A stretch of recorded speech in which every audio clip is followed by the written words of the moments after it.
We're very proud to have just launched the Herbert Freehills 5th edition of its Australian Public M&A report, and that's told us a couple of very significant things.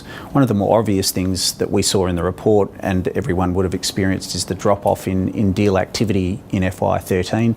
We saw deal numbers actually fall from significant highs of 104 a couple of years ago down to 59 this year, which was actually below the level we saw during the GFC, so quite a significant drop-off. Probably more interesting though was the fact that success rates also fell.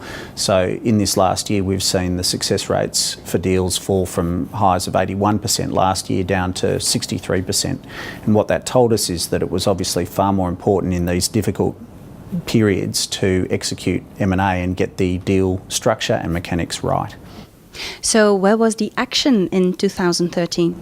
Well, the action was, as it has been in previous years, in energy and resources in terms of deal numbers, but deal value wasn't propped up, if you like, by that sector this year, in a stark contrast to previous years. We did see quite a bit of activity in other sectors at the higher end of the deal spectrum. So, for example, in two of the larger deals, the Hastings Diversified Utilities Fund became a competitive process with a counterbidder coming in, and we also saw the bid in the agriculture sector for GrainCorp by ADM. This is the 5th year the report has run. What does the collective data tell us about the nature of M&A in Australia? Well, what the data has told us over the 5 years that we've been reviewing it is that Australian M&A is extremely resilient and also very cyclical. So what we can expect when we do see these drop-offs in deal